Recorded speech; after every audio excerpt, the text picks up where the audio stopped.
100 liters of strawberries versus one guy.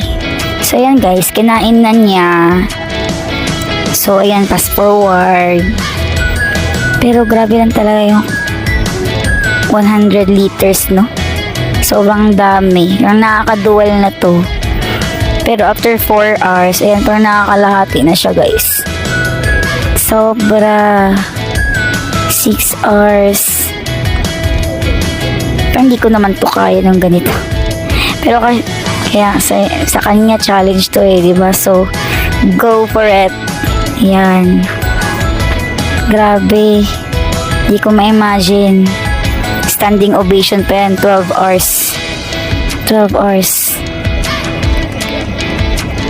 OMG. Natapos nga guys. Congrats.